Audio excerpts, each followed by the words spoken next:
Olá, estudantes da educação de jovens e adultos.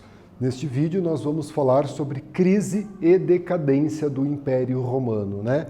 Então aqui, ó, a Pax Romana, né? Esse período do Império Romano que inicia-se no ano de 27 a.C., quando Otávio Augusto, né, assume com o título de imperador, inaugurando aí um período da história de Roma chamado de período imperial romano. E ele vai ter a Pax Romana, né? Um período de consolidação e estabilidade do Império Romano, né?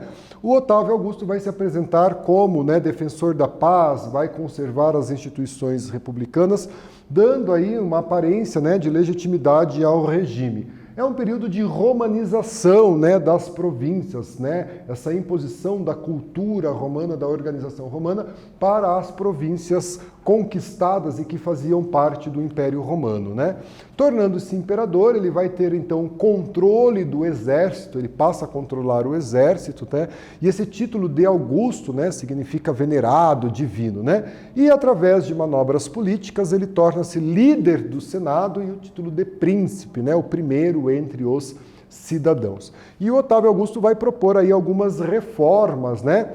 Olha esse mapa aqui, gente, da extensão do Império Romano, né? Praticamente toda a região da Europa, né? Aqui, ó, a região norte, nordeste, Egito, Israel e essa parte da Ásia, né? Entre as reformas de Otávio, né, ele pretendendo aí melhorar as fronteiras, né, com a defesa das fronteiras, vai aí instituir a aposentadoria para os veteranos, vai entregar trigo, né, à plebe, à população mais pobre, aumentando assim o seu prestígio frente ao Império Romano, né? Então aqui, ó, vai modernizar Roma, né? Vai ter aí a construção, o financiamento de obras públicas, né? Grandes obras públicas para atender às demandas de Roma.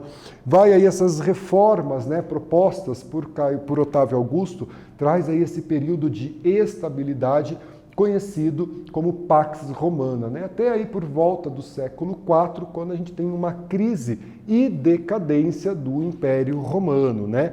Então aqui, ó, um pouquinho da religião de Roma, né? A religião, ela era politeísta, daí a gente tem ali na virada, né, para o Império o surgimento do cristianismo.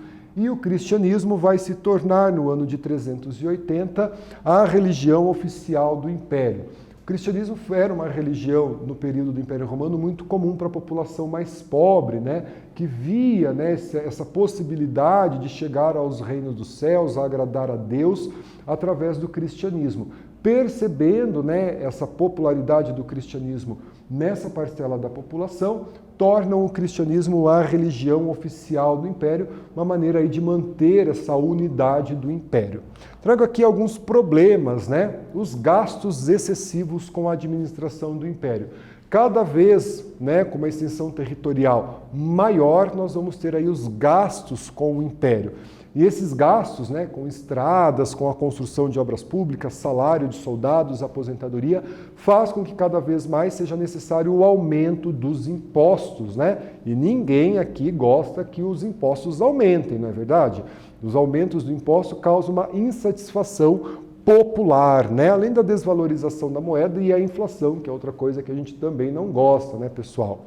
Então essa crise no Império faz com que a vida na cidade fique mais cara, a gente vai ter um processo de ruralização, o esvaziamento das cidades, né? Roma, que chegou a ter quase 1 milhão de habitantes, vê a sua população migrando para o campo nesse processo de ruralização.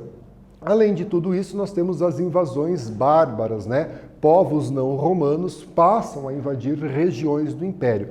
Entre os principais povos bárbaros, destacamos aí os povos germanos, né? Então, essa crise de Roma leva, né, o fim do Império Romano no ano de 476. Pessoal, neste vídeo nós falamos sobre crise e decadência do Império Romano. Espero que vocês tenham gostado. Até breve.